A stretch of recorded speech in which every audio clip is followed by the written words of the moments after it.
Voilà, c'est bon.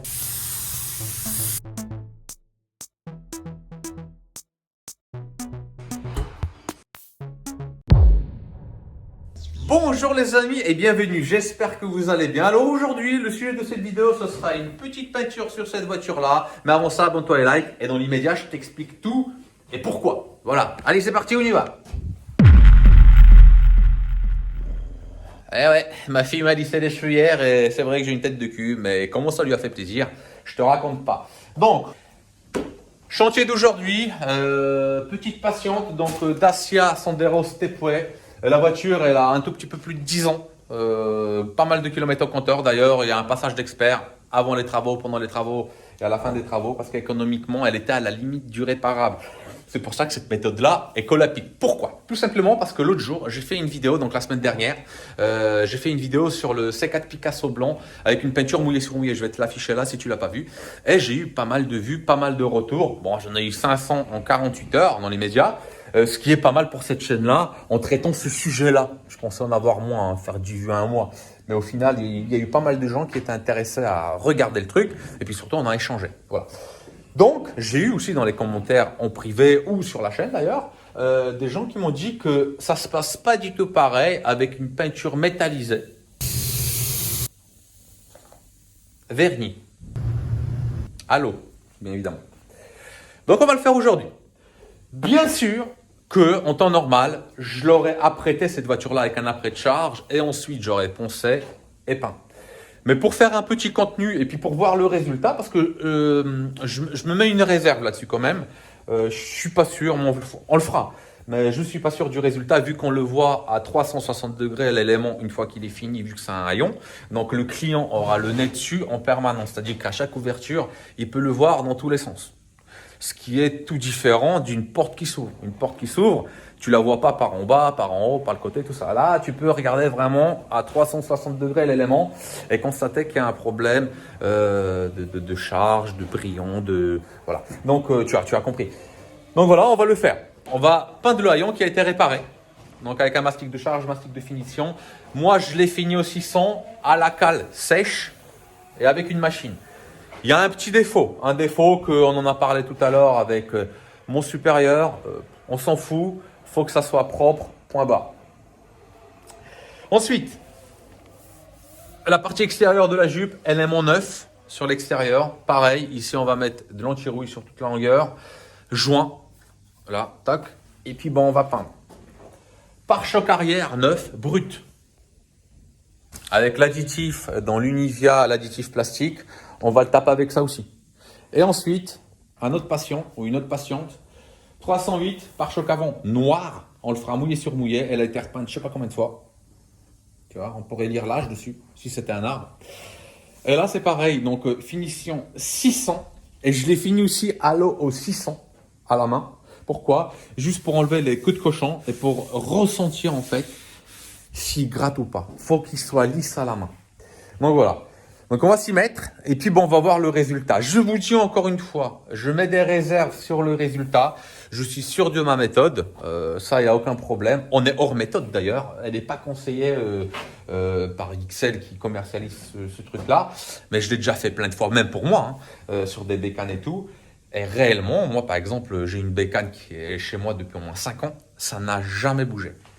Je vous dis aussi que le Univia, alors c'est pareil, c'est hors méthode, c'est même hors méthode de cette voiture-là. Je l'ai utilisé sur du bois, ouais, sur des chaises.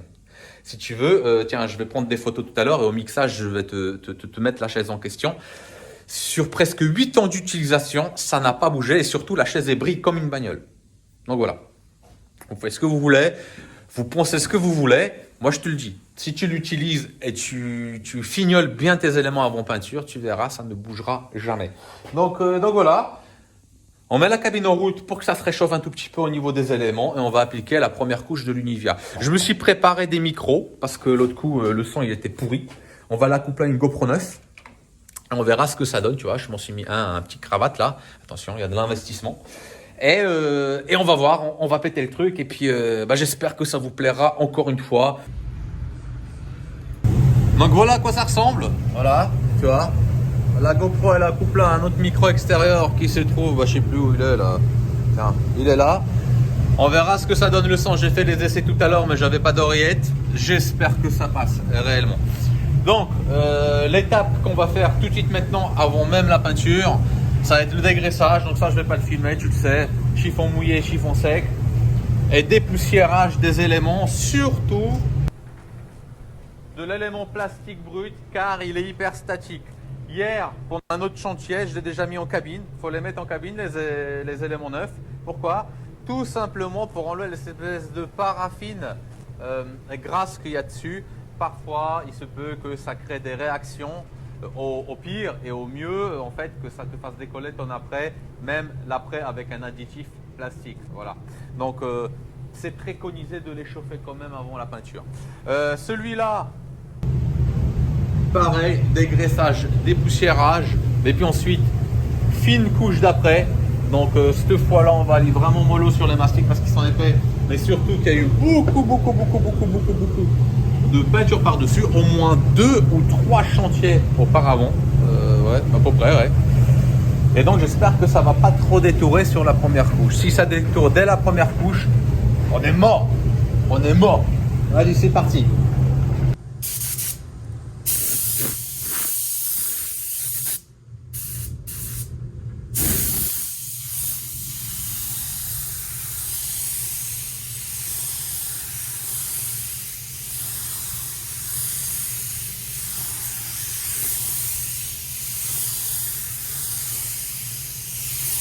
En douceur.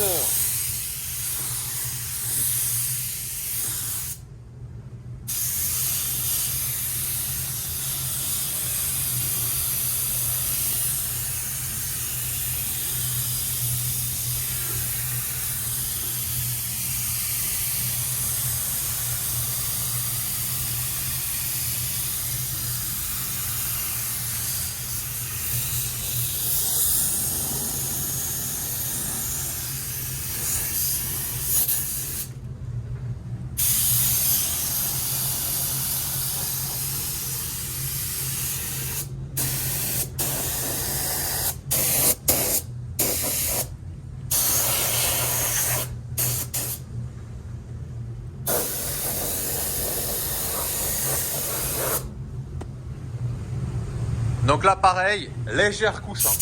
Attention, on y va.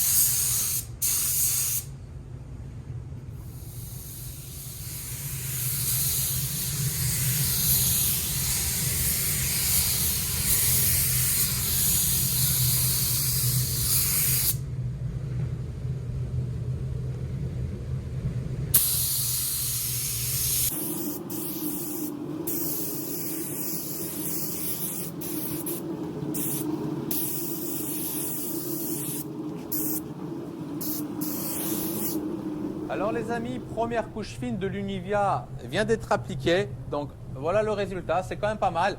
Le mastic comme prévu, il aspire l'après. Ceci dit, je n'ai pas de tétourage entre les couches de peinture que je t'ai fait voir tout à l'heure. Idem pour le bas, hein. Ça va. Et puis au niveau du pare-choc, j'ai mis une couche fine exprès. Pourquoi? Tout simplement pour que ça me fasse repérer les éventuels grains, poils ou cheveux. On ne sait jamais. Donc voilà, mais dans l'immédiat ça va. Et à la 12e couche, je vais la charger un peu plus. Il n'y aura pas de rattrapage cette fois-là. Et puis ensuite, on va peindre avec de la base halo. Donc voilà. Toutes les références, que ça soit l'après-noir, l'additif plastique, etc., seront dans ma description. Donc ne me le demandez pas, regardez dans la description.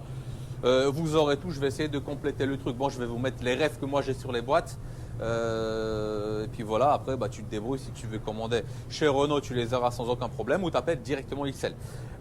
Au niveau du pare-choc qui a été réparé, le pare-choc d'occasion, qui sera noir, c'est un peu plus compliqué. Les parties 150, 240 ressortent. Voilà. On sent quasiment rien par contre entre les couches. J'ai de la micro-fissure qui réapparaît là, car il y a eu beaucoup de de couches successives en fait sur le truc. Et avec le PET, là on n'a pas vu en fait qu'il y avait des micro-fissures. J'espère que ça va le combler tout à l'heure. Et puis bah là c'est pareil. On voit que ça s'est imprégné dedans. Donc on est toujours sous réserve pour celui-là et le haillon. Mais je pense que vraiment ça va bien se passer. Malgré que là sur la première couche ça fait un peu flipper quand même. Hein. Je précise.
Un peu plus de 5 minutes de chaleur. Je vais faire ramollir la colle qui est dans ce pistolet pour faire les joints. Pour faire mes joints, j'ai mis du tiro sur les bords pour que ça soit à peu près droit. Pourquoi? Tout simplement parce que je veux raccorder les anciens joints avec les nouveaux. Et je veux pas que ça se voie de trop. Voilà, donc je sais pas comment toi tu fais. Moi en tout cas je le fais comme ça. Parfois je le fais avec le pinceau, parfois je prends un gant, je le fais avec le doigt. Aujourd'hui je vais le lisser avec le doigt. Quoi d'autre? Au niveau du pare-choc, donc il sèche en douceur hein, avant qu'on mette la base. Mais ceci dit,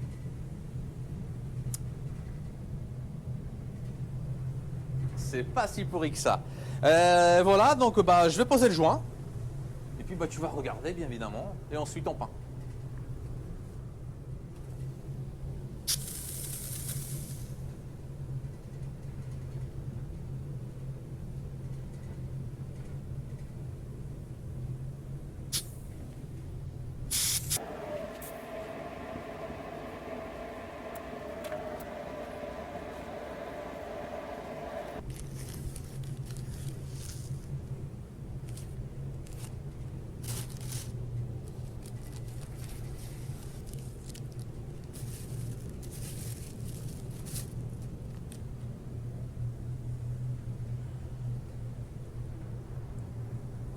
Allez, j'y remets 5 minutes à 60 degrés et puis ensuite j'applique la base. Donc avant d'appliquer la base, je vais te montrer les éléments, ce que ça donne. Ah oui, hein, t'es là pour ça. Voilà le haillon. J'essaye de prendre les angles les plus complexes. Et sur du mat, en général, les défauts y réapparaissent. Donc il y a un petit truc là. Mais je pense que ça va se combler en fait. Au niveau du visuel. Bon là, il n'y a pas de surprise, hein. Un élément neuf, donc voilà, on s'en fout, ça, on sait très bien que ça ira bien. Et lui là, ça donne ça. Donc il est sec, hein. On peut déjà y aller, on sent un tout petit peu qu'il est poisseux. 5 minutes de plus, ça leur fera pas de mal, mais bon. Voilà. Donc c'est parti, je vais préparer la couleur, je vais sécher le truc, et puis on se retrouve dans un instant pour la peinture de tout ça, et puis j'espère qu'il n'y aura aucune réaction au séchage. Parce que là, je pense que le plus dur, il est fait.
Allez, deuxième couche. Attends, je mets mon masque.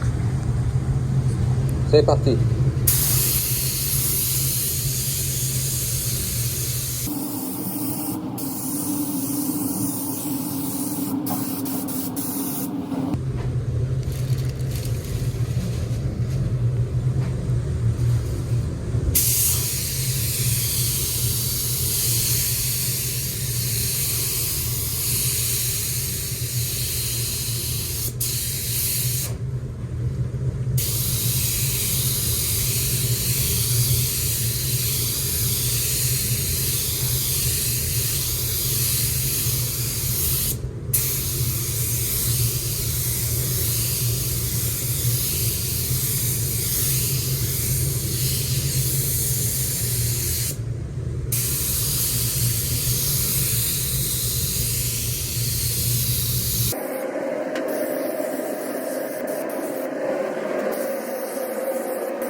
Alors les amis, les deux couches sont appliquées sur la Dacia.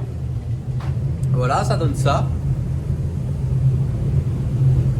Alors j'essaye de te montrer un petit peu avec la lumière les défauts là où ils étaient. Mais c'est vrai que même en se mettant comme ça, on ne voit pas. On verra tout à l'heure avec du brillant. De toute manière, je te filmerai le résultat même sec. Et après remontage à la fin de la vidéo. Je t'ai fait voir aussi une méthode rapide de démarbrage d'un élément plat. Tu as bien vu que je peignais comme ça, à l'horizontale et après à la verticale en X. Donc c'est une méthode qui sert à rien sur ce véhicule là. Je l'avoue, c'est histoire de te montrer si demain tu galères sur un capot, utilise cette méthode là si tu es jeune et tu n'as jamais fait ça. Quoi d'autre? Voilà, donc là maintenant on va faire le pare-choc noir, le KTV référence noire de la Peugeot, et puis bon, on va voir ce que ça donne. Là tout de suite, dans l'immédiat, le pare-choc au toucher il est sec. Ici il y a un léger détourage entre toutes les couches. Voilà, ça se voit pas trop, hein. Je suis honnête avec toi. Et là j'essaie de te mettre la lumière, peut-être tu vas le voir, mais réellement ça se voit quasiment pas, en sachant qu'avec l'inclinaison du pare-choc qui sera comme ça, on le verra quasiment plus. Alors pourquoi je parle des inclinaisons? Tout simplement parce qu'il faut s'adapter par rapport au chantier, par rapport à l'état de la voiture générale, son kilométrage, etc., etc.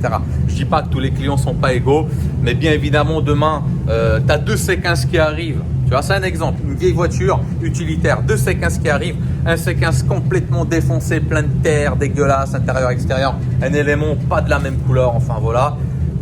Ça sert à rien de s'emmerder de la même manière que sur l'autre C15 qui sera clean avec 5 tapis à l'intérieur et une peinture full neuve et pourtant d'origine. Voilà, faut choisir ces trucs, faut en parler avec tes supérieurs ou si t'es patron, voilà. Faut parler avec le client, qu'est-ce qu'on fait? Est-ce qu'on fait ça vite fait juste pour que ça soit présentable ou on te fait un truc vraiment carré de chez carré pour qu'il n'y a pas de problème en sachant que tu vas perdre du temps en général pour rien sur un tas de merde par exemple. Voilà, donc moi je m'adapte bien évidemment par rapport au chantier, mais évidemment il y a certaines choses que je ne ferai pas, par exemple sur le ML dernière génération qui est là-bas, je ferai des trucs vraiment pile à la méthode que c'est marqué dans les cahiers techniques, etc., etc. Mais parfois quand tu as une voiture comme elle qui est, tu vois, en rase-motte entre la casse et la route, passage d'expert, un état moyen dans sa globalité et surtout un fort kilométrage, et ben voilà, pourquoi s'emmerder si tu arrives à faire un truc très correct, visuellement parlant et au niveau des fonds qui ne bougera pas de toute manière.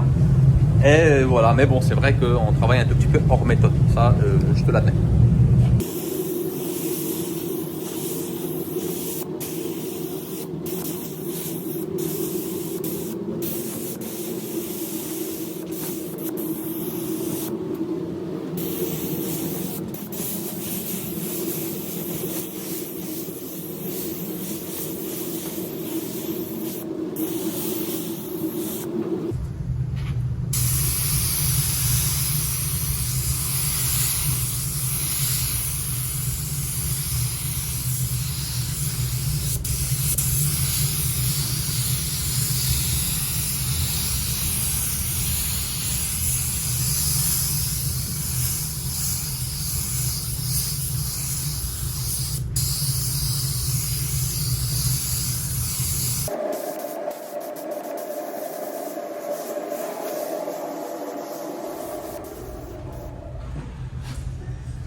Donc c'est parti, première couche.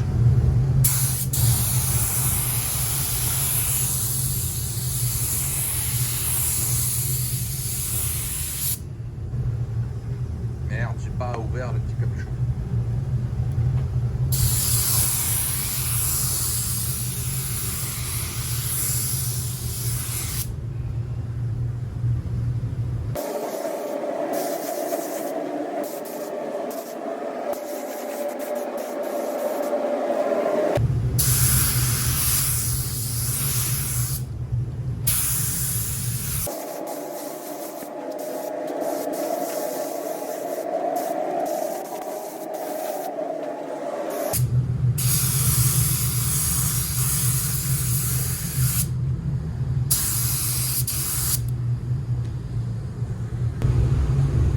Voilà, la première couche de vernis elle est appliquée et puis dans un instant on va appliquer la deuxième couche de vernis. Donc avant d'appliquer sur tous les éléments, on va faire d'abord la jupe.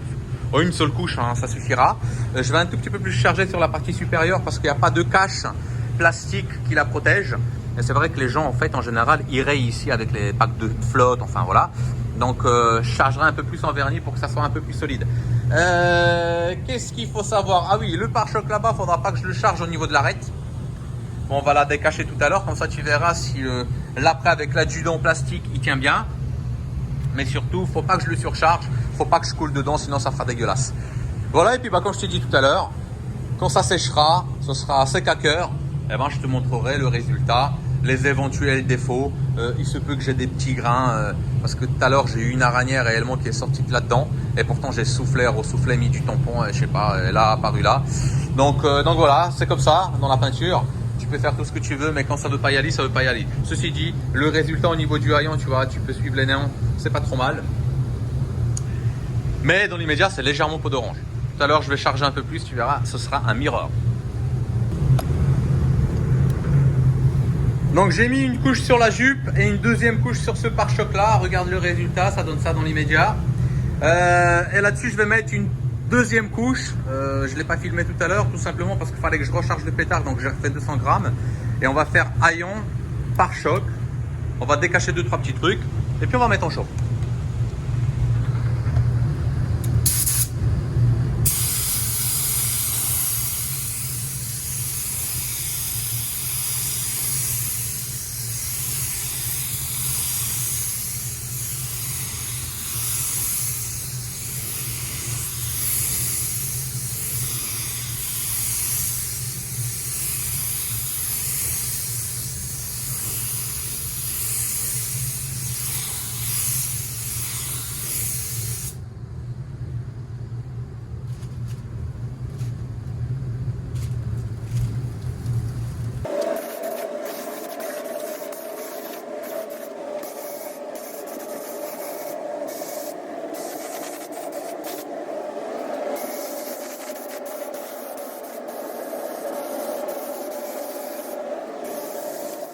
Voilà.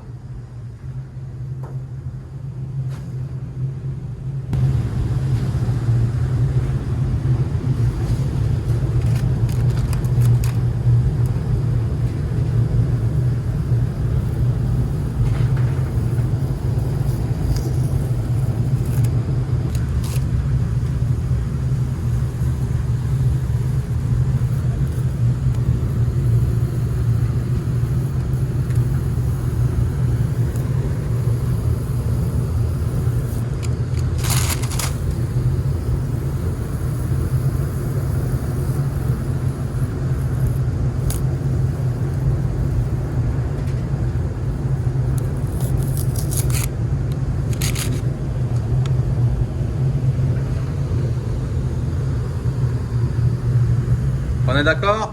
Ok. Maintenant.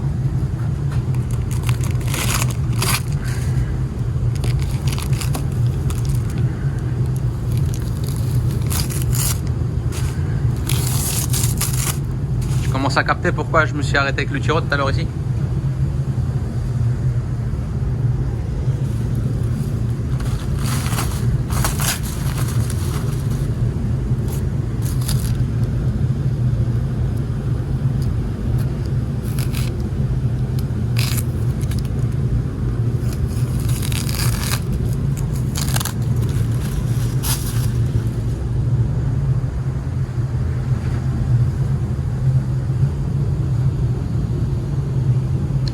Avant de mettre en chauffe, je vais nettoyer les pétards pendant 5 minutes. Il est déjà à midi et quart.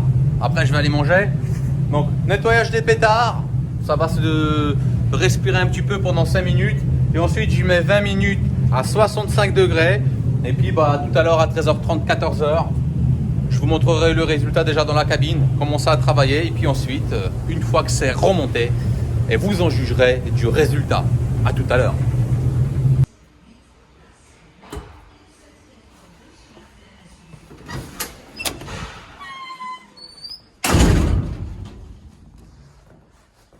Il fait bon là-dedans. Alors, le moment de vérité. Hop.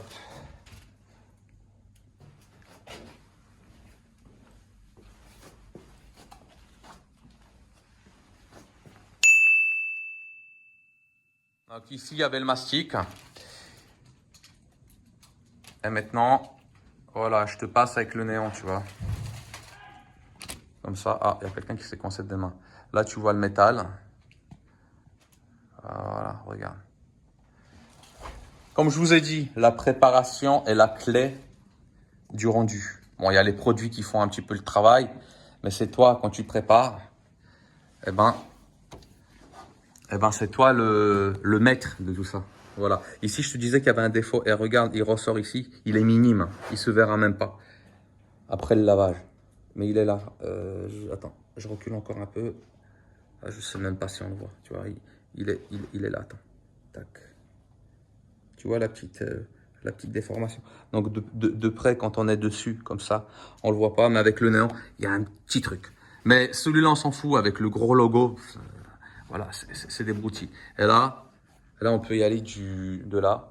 Et puis je m'éloigne avec les néons. J'essaye de suivre en fait le néon. Là. Voilà. Il n'y a rien. J'avais des micro-trous dans le mastic, mais j'avais insisté en fait avec l'après. Et puis bah regarde. Le résultat au niveau du brillant. Tu peux voir un tout petit peu. cet effet. Peau d'orange, mais réellement, c'est minime.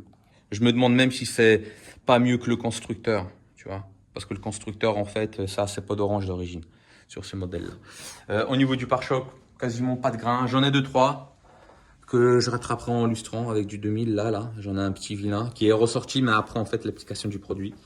Mais sinon, au niveau de là, ça fait comme à l'origine. On est quasiment propre. Regarde, voilà. Au niveau de la jupe, je te montre pas parce que ça sert à rien. Bah voilà, en fait, pourquoi j'ai mis du tiro tout à l'heure, tu vois, c'est pour ces joints-là, pour que ça se raccorde ici. Donc bon, dans l'ensemble, c'est propre. Et au niveau du pare-choc, c'était celui-là qui m'inquiétait le plus tout à l'heure, finalement. Ça donne ça, donc je vais partir dès le défaut. Tu vois, je vais te passer ma main. Et on va continuer. Attends, je vais t'incliner en fait avec la lentille. Essaye de regarder en fait le support dans le truc. Donc ta base, dis-toi que c'est ou les néons ou le tiro. C'est des lignes droites. Et je vais faire comme ça. Il n'y a quasiment pas de défaut. Je dis pas que ça travaillera pas par contre. Tout simplement parce que c'est du plastique et puis c'est malléable. Mais s'il n'y aurait pas eu de micro-fissure à ce niveau-là, je t'aurais vraiment garanti. Les amis, avant de se quitter et puis de finir cette vidéo, je vais te montrer quand même le résultat. Alors on est par rapport à l'application 48 heures après, on est 2 jours après. Et donc voilà la voiture. Donc la voiture elle est crade parce qu'en fait elle doit encore partir au lavage. Voilà. Mais je vais quand même te montrer le résultat. Attends, je vais retourner la caméra. Attends. Et puis voilà, bon, elle est crade, mais tu vas voir l'essentiel, les particules de métal. Attends, je sais pas si tu les vois, les particules de métal. Et puis suis le grillage qui est là. Comme ça, en fait, le défaut, il était par ici quelque part. Puis regarde, on attend encore les logos.